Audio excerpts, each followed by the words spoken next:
All right, y'all, as you're able, you can come back off camera or on camera, sorry, and join us. I want to read Ife's bio and then bring us into the questions. So Akomfo Ife, Afriye Kilimanjaro, PhD, founded Meadow Nefer, and Ife, please correct me on anything I'm saying, a nascent website and support space dedicated to facilitating healing, wellness, and spiritual development.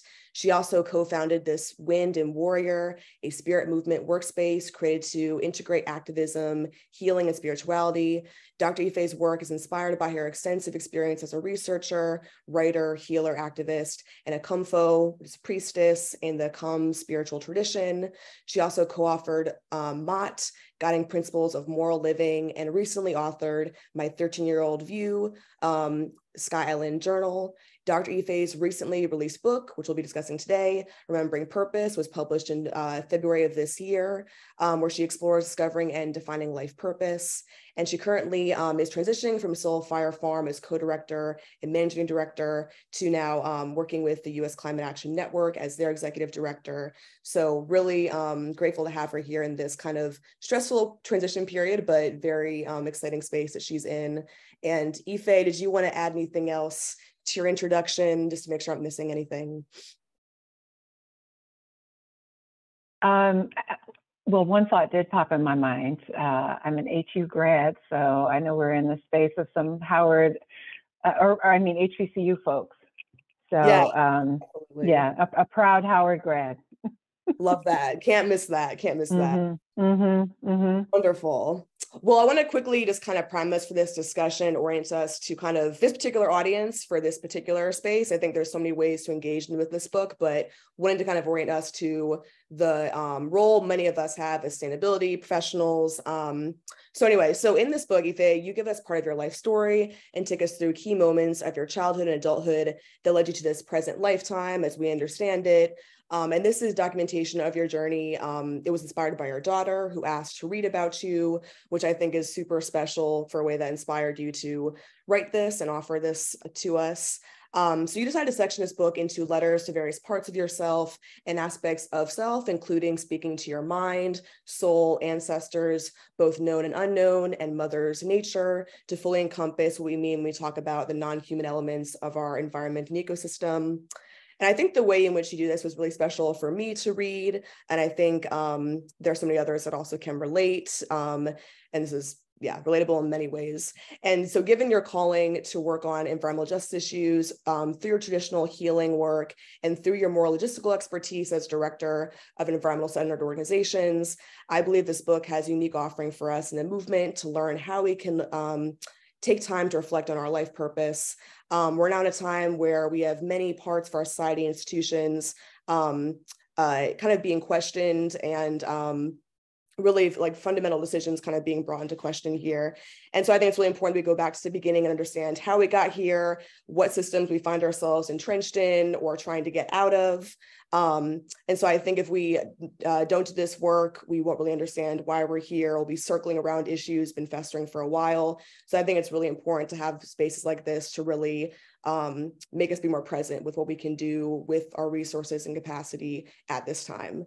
So I want to center this conversation around some themes that have been uplifted by the working group that I convened of HBCU and MSI leaders in sustainability and different things they've been challenged by in their role that can kind of help us to orient to where the discussion could go and just to make it more relevant for, again, this audience space.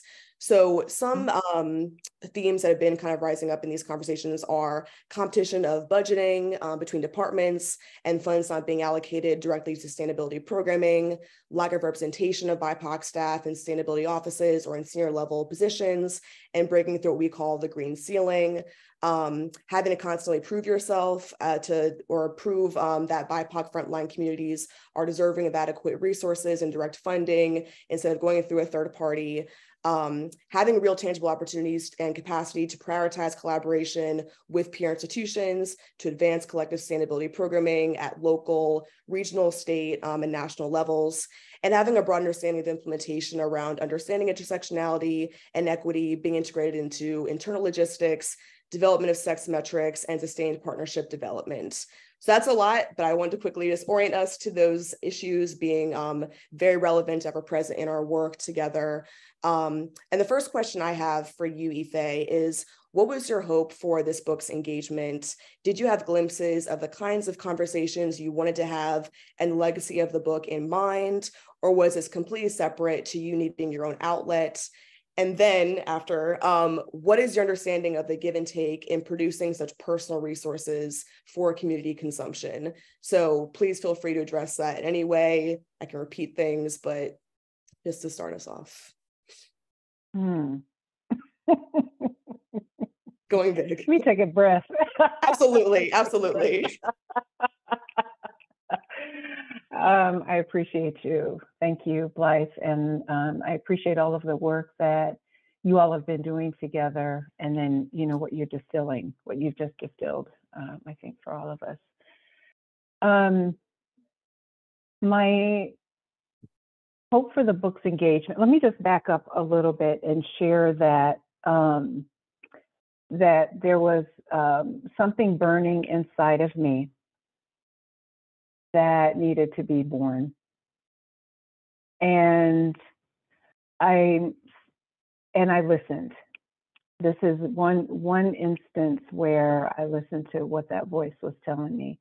And I'm starting from that place because I suspect that folks who are in this virtual space, you all, may be able to point to similar kinds of moments in your life where you're feeling that there's something that you're feeling called or led to do. And sometimes we listen, sometimes we don't listen.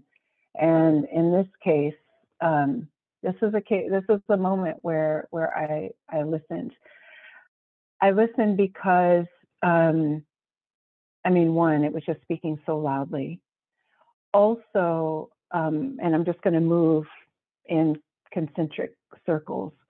There are descendants, there are people, younger people who I've contributed genetically to. I have a grandchild that I thought about quite a bit in working on this. I thought about the relationship with my daughter. I thought about my relationship with my mother and grandmother, and my mother's relationship with her mother and grandmother. So it also felt like there was something that needed to be clarified within me, clarified across generation, and some work that needed to take place across generation. And then another circle, from thinking about moving from the inner to the outer, it's also being really clear about why I'm here and what my relationship with my relatives who assume different forms are. And by that I mean the plant, tree, animal relatives that I share this bigger home called Earth with. And so my hope for the book's engagement is, I think, initially to work for me myself to work through and struggle through and clarify things. It's to also be able to have something to share with the folks who came before me and the people who come after me, who are present in this world after me, who I'm sharing this lifetime with. My daughter, granddaughter, my daughters, my granddaughters, those who are yet to be born. And for others who might resonate in having a conversation within themselves and family and community around purpose and what it looks like and means to be alive in this moment, and to have a way of getting clear about why it is that you came, why it is that I came, and to be intentional and purposeful with with this opportunity to have life within this lifetime. So, listening doing, learning at each step of the way. So my hope for engagement, I guess another way of asking that is like, what did I think of, what was my intended audience? I've been asked that, and I know that that's important in writing. I think the most honest answer is, well, whoever is on that journey of discovering and defining purpose. So whoever this method and the stories that contain within them that method, whoever that resonates with, may it be in your hands. But that doesn't fall easily within demographics. So I've been asked, especially in the writing and in preparing to release, but who, like, what's the age group? What's the demographic? And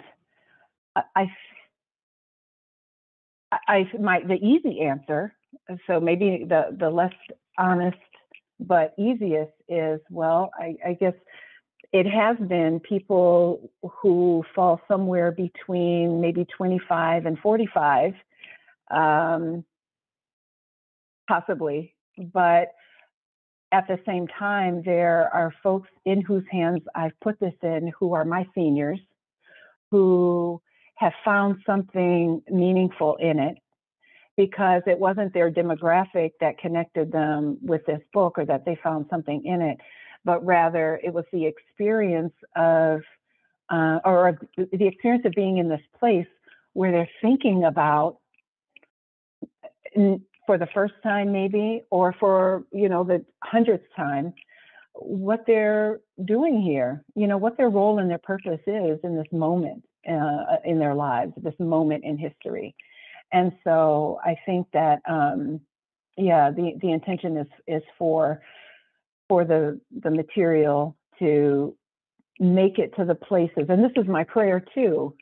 May this book fall into the hands of those who are on similar journeys and can engage with it in meaningful ways.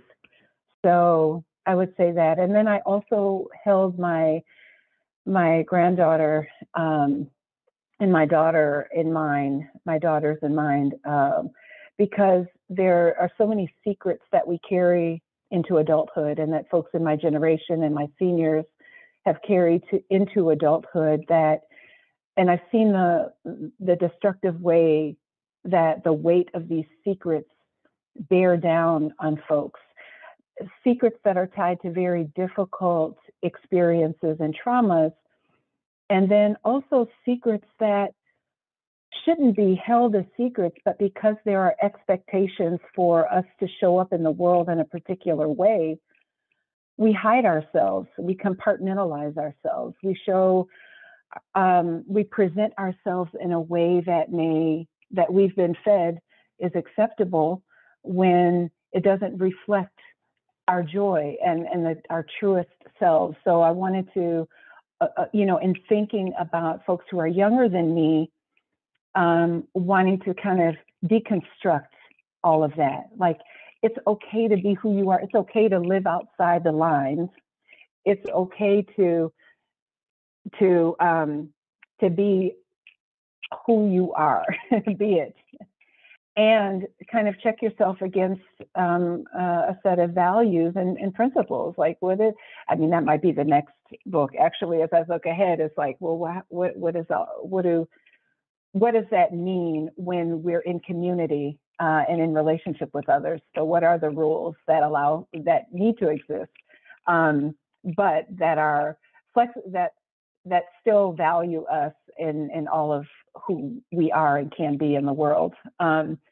But I think the unspoken piece of that is like, we need to be who we are, and we need to just break down those secrets, tear down those walls. So I know a bit of a long answer to your direct question.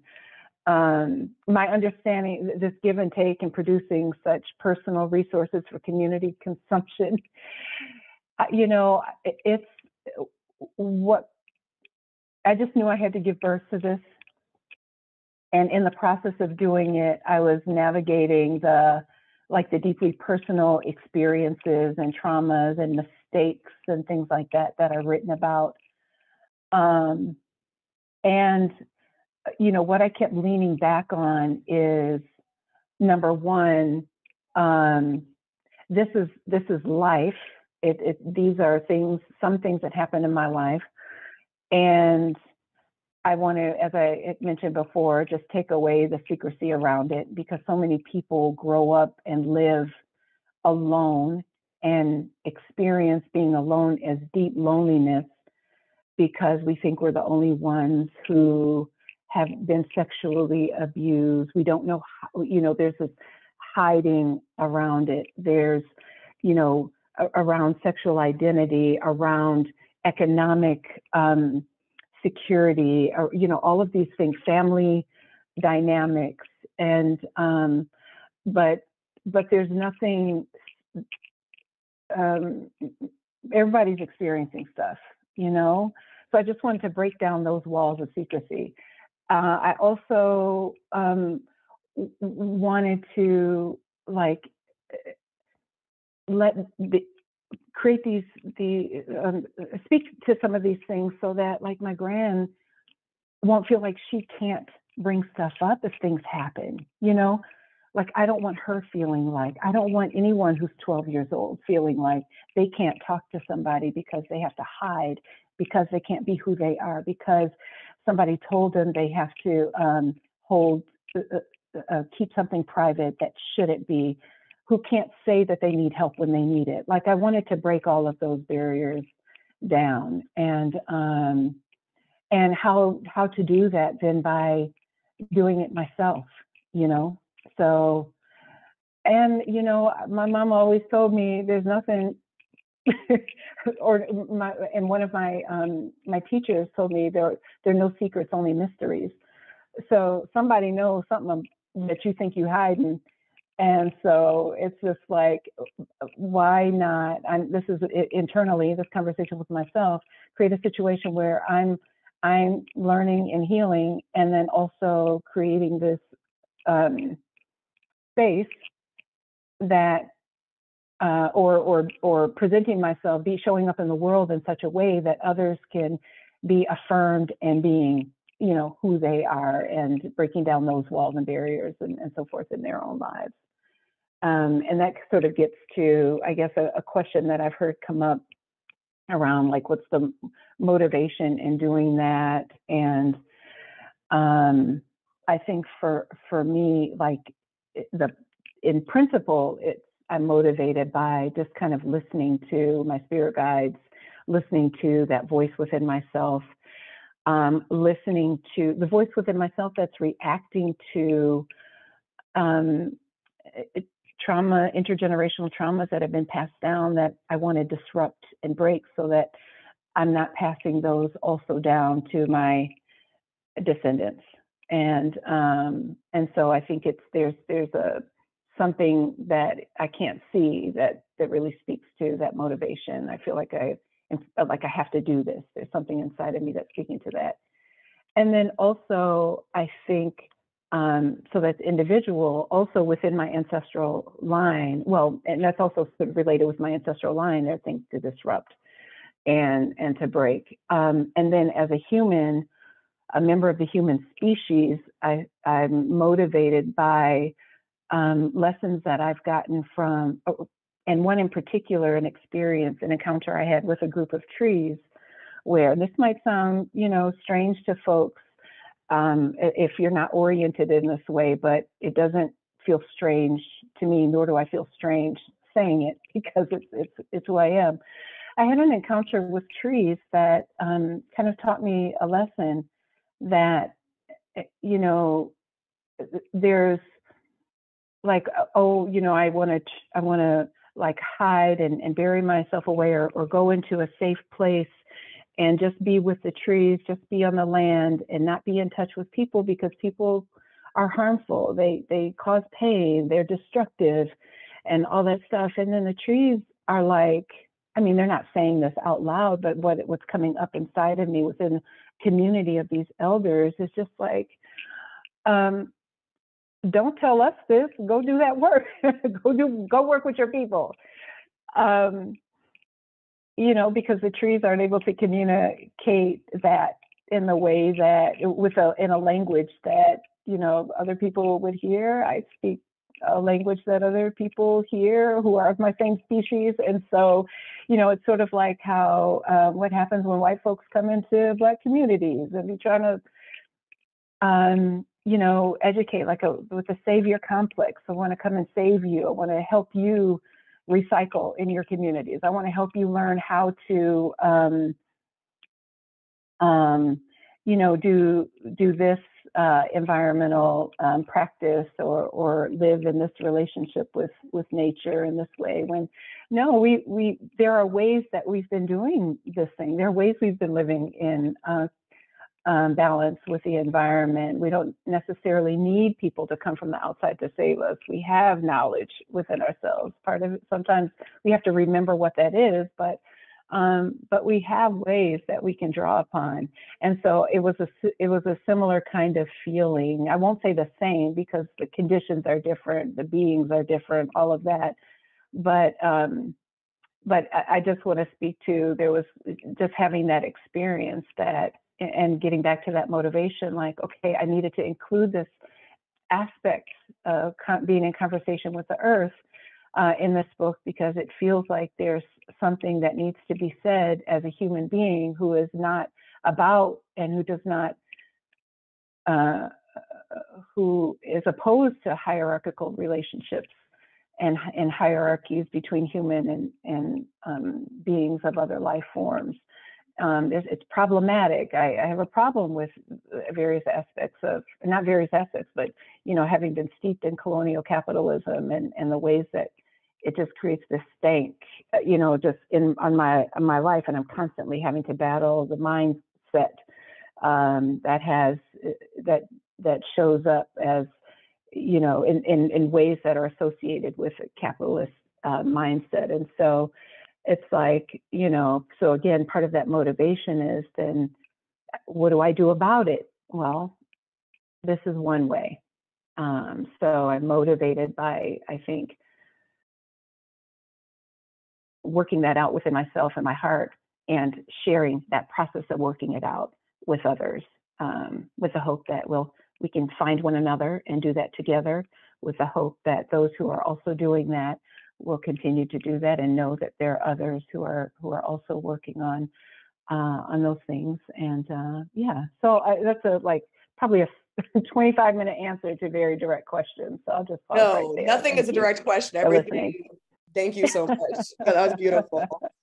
I wanted to take us to page 40 to 41. So you ask your soul how it entered your body, and you call what you call like a soul landing. You ask, at what point did you enter this growing body? And assuming you entered before me, at what point did I come? And you go on to talk about how meditation was and is a connecting point for you to align with your soul, and say, as you know, meditation was where we had our earliest conversation. When we could have them, well, perhaps it was like I was talking and you were showing me embodied images, colors, feelings, sounds, and movements, matter and energy in motion to help me make sense of it all. Admittedly, it was hard for me to quiet myself. It was quiet enough to listen and hear you. So I'm wondering if you can reflect on the differences in listening and hearing your soul, and other aspects of your body that you kind of lay out for us in your book, and give advice to how people, how you can make meditation a practice for us, given how hard it is for, I think, a lot of people to find a place to really intentionally sit with themselves. There's all kinds of assumptions about what meditation looks like, what we have to do, virtue signaling, we should be doing this. So I just kind of wanted to get a sense from you, like, how important do you weigh this practice, and what recommendations do you have for folks to kind of be in that space? Yeah, absolutely. What I'd like to offer is maybe a different word, because when I hear meditation, I think about a particular kind of practice that I have to be in a certain space, I have to sit still, I have to close my eyes, and that's what I typically associate with meditation, and doing that anywhere, for however length of time. And that's a practice that I do, but it's not one that I do on a daily basis. What I do on a daily basis, and a word that I would like to offer is, or concept, is practicing a kind of stilling myself. So it's not quite, I guess, meditation in a conventional sense, but for me, I find that when I'm able to kind of still the noise inside, and that I can really get clarity and kind of move into a place of groundedness that, helps me to kind of maintain a center of gravity regardless of what all is moving around me. And over time, for me, what that looks like is my eyes can be open or closed. I can be in a room of 100 people or by myself. I can be in the middle of a meeting in preparation to respond to a question. And essentially, it's just kind of filling my insides, taking a deep breath, and letting my thoughts sort of move out. It's a pause, it's a pause before responding. It's a trip to the bathroom in the middle of a long meeting. It's in a virtual meeting. I can hear you, but I'll be right back. But I think for me, what I have found really important is to be able to create that kind of inner quiet, because then what that allows is to be able to kind of have a sense of what to do in a situation. Sometimes, we may have to respond or react very quickly to something that's happening, but to the extent possible, I think like a general rule that I have is when there's an intense urgency, what that tells me is I need to slow down.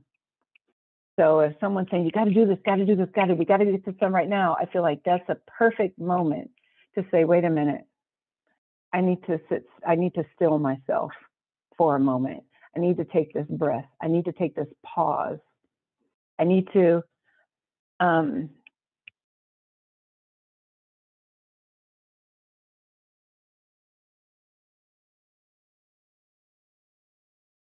take a sip of water, And I think that what that allows is a sort of, calming and releasing of all of the movement and distraction, and allow for that connection with that oldest part of yourself, of myself, to be able to kind of be a clear channel and listen. So that's what I'll say. And so how do you develop that muscle? I think it's in doing it. It's creating those moments where you're doing it. And then especially in the most intense periods of crisis where everybody is clamoring for your attention. Like those are precisely the moments where you can really build that muscle strong by build that muscle really well in that moment by taking that moment and being still. So I would say that is more of a consistent daily, like multiple throughout the day practice. And then meditation, where I'm actually in a room, where I'm, kind of, or even a walking meditation, but where I'm like consciously working on clearing my mind or focusing on something and breathing in a really steady way. That's something that I do less consistently. Yeah. Thank you for offering that. And because we could go on for way more than an hour, I want to jump actually to question 5 from a working group member. which is how has your journey taught you the interconnected ways oppressions manifest themselves, to include climate and anti-Black activism?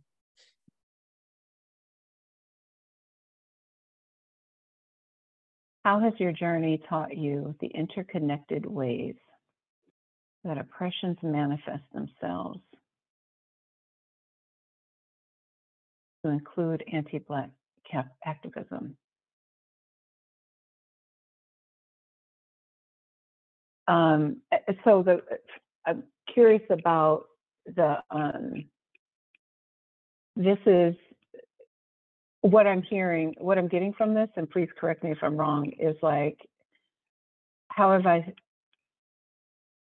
seen that anti-Black activism shows up?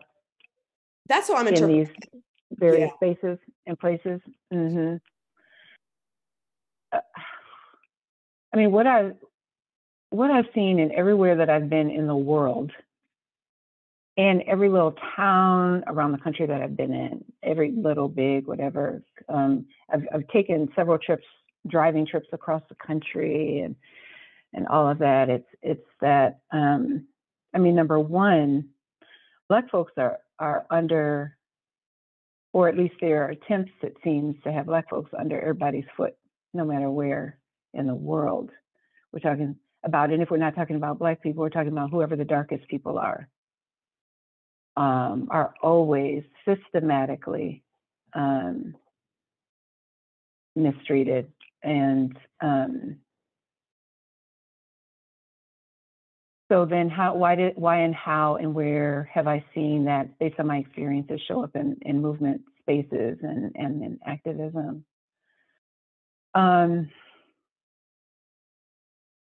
I'll respond in one way, in this way, and there'll probably be others around it. Because I don't know, I don't want to sound reductionist in saying this, because there's no one answer. There's no one thing to point to and say, well, if we correct this one thing, then anti-Blackness is not gonna exist anymore, because that's just not true. But one thing that I've observed is that in areas of education and pedagogy, schools, which is a second area that it's the place that influences children as they're coming up, only second to families, the families that we're born in. Those places have not changed.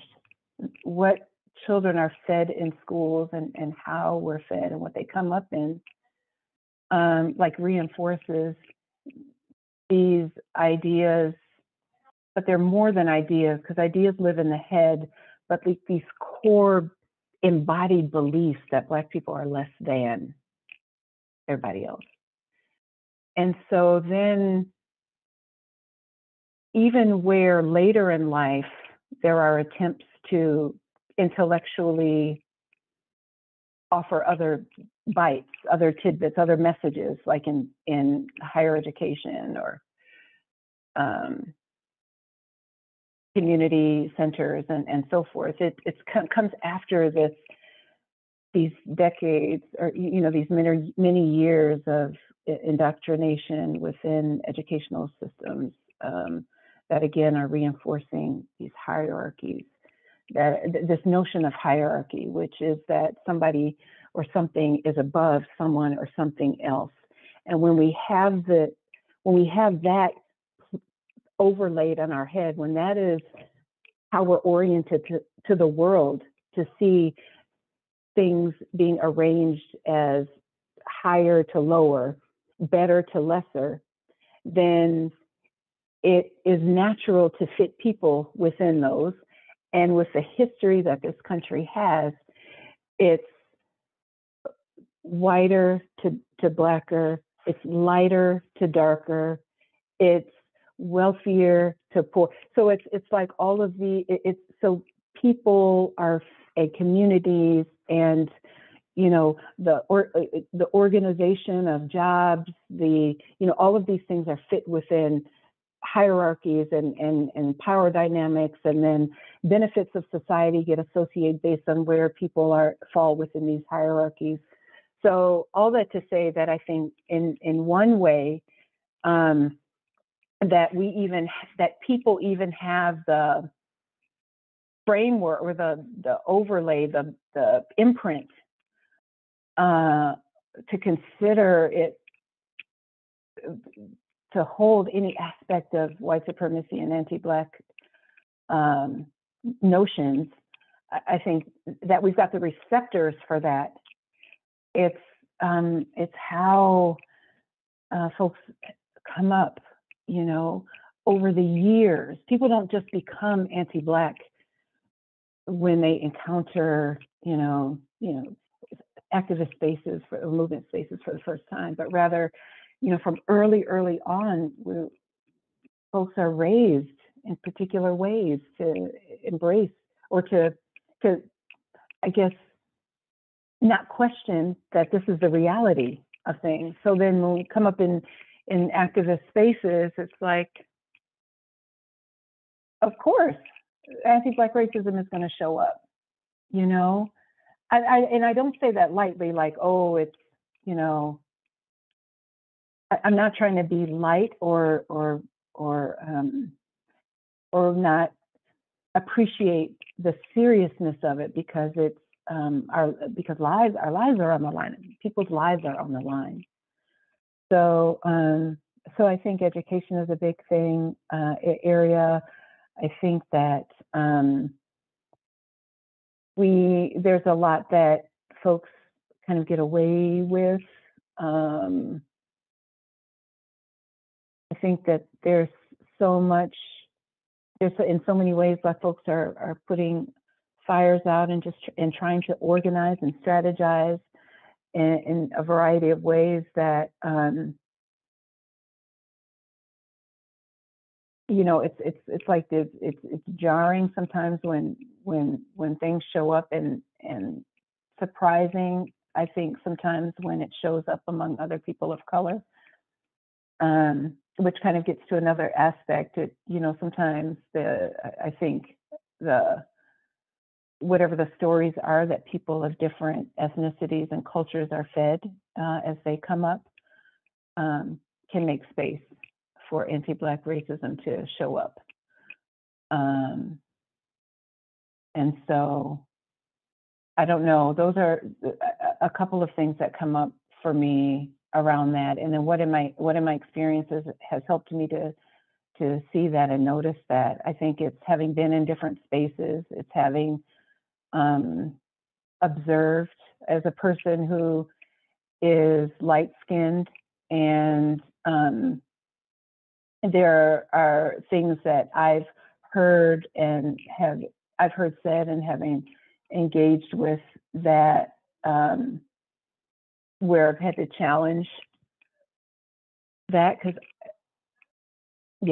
where I've had to push back and challenge some things. And there are other ways that my journey continues to evolve and grow, and which is why I think in the course of my work and activism over the years, it's been important for me to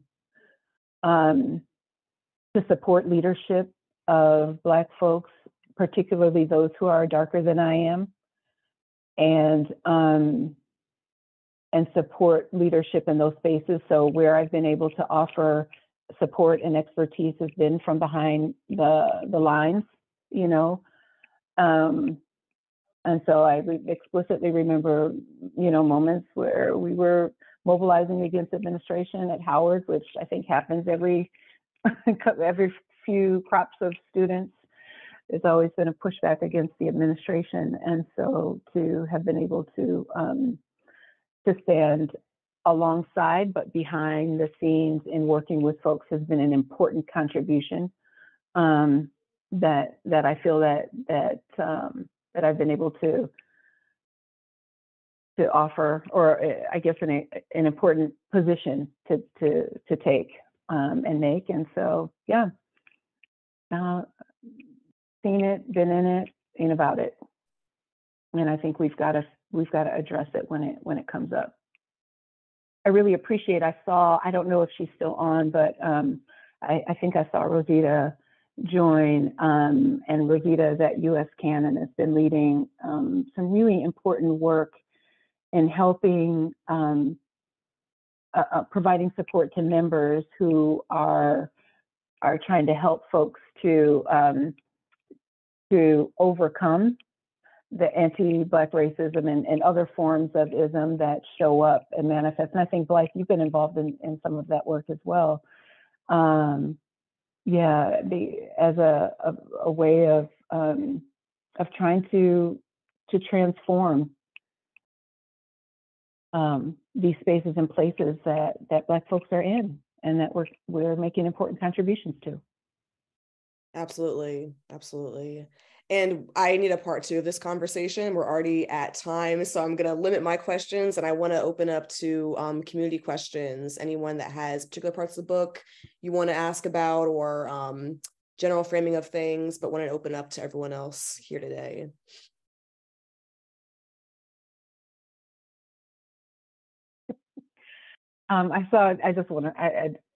Dr. Avery wrote this earlier, but I'm just seeing the chat.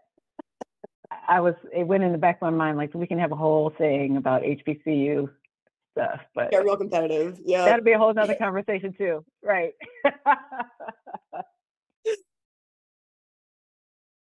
Anthony, I saw you come on camera. Is that a question lingering? I mean, I really just don't have a question. I just really appreciate the book. Like when you're saying that people who need to read it or have it be available to them. So I want to thank Blythe for sending me a copy so I can read it. This is really inspiring and awesome. It's just, I mean, even the last thing we were talking about, like as far as like, you have it in your book. Like, it's so, like, there's so many things I can unpack. So I appreciate you being so vulnerable, instilling so much wisdom in this book. It kind of reminds me because I was born in 1989, and when I went to school, my mom only told me to do 2 things for school in general. She didn't know much about it. She was basically take a typing class in junior high, which helped a lot, and take a family and psychology class. And so a lot of these things that you talk about when you're talking about your mind, running your story to your mind is great. And especially when you're talking about groups, like it only takes one person to have a bad interaction with a person of color or something like that. And then they, they internalize it, right? But because we're so inherently group oriented and social beings in a sense, and like you said it when you went to the music festival, like you felt like you wanted to be there, and it was like women's only or women only, women of color only, and you felt like you belonged, right? And so I think even like if you just have that one person who brings that much hate or has that bad experience, and they're bringing other people along too, as far as like even people who don't necessarily think that, but because we want to be a group, these people are coming together, right? And that's how it kind of perpetuates in that certain sense, and just because of our need to be in a group. And so, but yeah, you just had a lot of great insight. I just wanted to say thank you for writing this.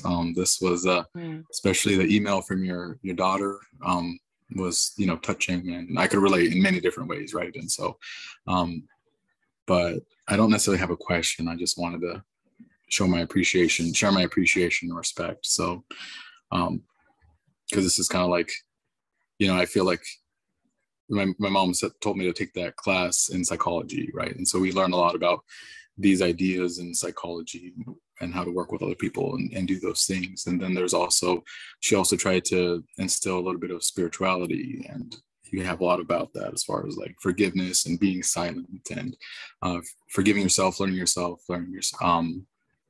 learning other people, because they'll show you who they truly are if you just listen.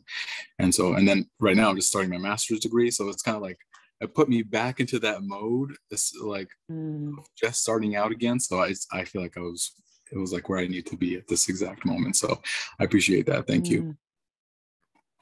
Thank you, Anthony. Thank you for sharing that. Yeah, that was beautiful. Thank you. Dr. Avery, did you want to voice what you had in the chat, or I am happy to read it? I also agree. Just want to give you space.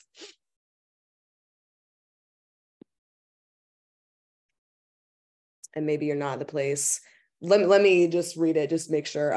Speaking okay, of, sorry. Oh no, okay. We'll make sure. Okay. So sorry. Yeah, basically, of course, Dr. Iche, you know, I have big light and love for you, and on the work that you do. Huge admirer from afar, and thank you for your book. So my question was, obviously this conversation was so soul filling today. And it just put me in the mind of when I go to HBCU campuses. So one of the things that we talk about with Passport University is obviously the globalization of Blackness, what that looks like, and how they should feel empowered to be their full selves as both representatives of the diaspora, and then in some cases when we go to the diaspora, right, and what that exchange looks like. But the core of that is being able to travel with self. The first question mark is, who is self? And how do we care for self, whether we're within our 16 block neighborhood, on our campuses, or on a plane internationally? And that always lends to the conversation of wellness. So I'd love to get your insight, or just, you know, your thoughts on how your book and this discussion around, you know, reimagining, redefining, and becoming, like, how do we translate that, or potentially what could that look like? Your book played out and manifested on HBCU campuses for students. Well, if there are folks who are in a position to get it into bookstores, or who know folks teaching courses that where, like, I don't know if where and how it would fit, environmental studies, and yeah, let me know. Because I'm happy to be in communication and to move the book in different places. Also happy to schedule allow be in places where our folks are, you know, at all ages. So HBCU, HU, no, I'm messing with, with you. You know, all the places. Yeah, I think support would be needed though, because I tell you, I've been Blythe has been amazing in helping to connect me with you all, creating this space, and I'm a person of one who's trying to do a few things with the support of another young lady that's been helping me with some social media things. So so any connections you all can make, I'm happy to help to move it on out. And if there are other ideas about how this book might be useful, or where it might land, that would be a really good place for those who are in those spaces, then yeah, let me know. I'm happy to move it out, happy to talk to anybody, especially our you know, our folks that have a special place. Obviously, I don't know if it's obvious, but you know, I have Black daughters, I have Black grandchild, I have, you know, in my lineage, the folks who raised me and cared for me. And so, yeah. Thank you, Dr. Avery. Thank you. Anthony. Yeah, sorry. One of my biggest takeaways was just to connect. Like, that's what this book pretty much is inspiring me to do. And so, I mean, that's important when we're speaking communication and talking to other people, as far as, you know, we can tell people the facts, but as soon as we make that personal connection, that goes a step further, right, in that sense. And so, but yeah, so personal connection would be the best, I would say. But so thank you for. Yeah, personal connections. And I know that this is a little bit different than probably what I was getting from what you were saying. Something that's come up quite a bit that folks are speaking to in their lives are the presence of their ancestors, and how important it has been to I don't know. I don't know if this is something new. I'm just in this moment in history right now, but a lot of folks are saying to their grandparents or grandmother comes in their dreams, or they felt, you know, somebody who has passed near them, they're wanting to honor them. So there are a lot of folks who are speaking to the presence of their ancestors in their lives. And so like that's something that's come up, and for those who are sort of sitting with that, ancestors, blood and chosen, you know, there are people who are in our lives who we love and connect with that aren't always blood, and are often folks that we've chosen, or that we've learned something from their lives. And so ways that that we can honor them, you know, by speaking their names, by remembering remembering their deeds, by, you know, lighting a candle for them, by, you know, so Anthony, something you said made me think of ancestral connection. And so wanted to put that in here as well as something that folks have brought up when I've been able to be in conversation around this book.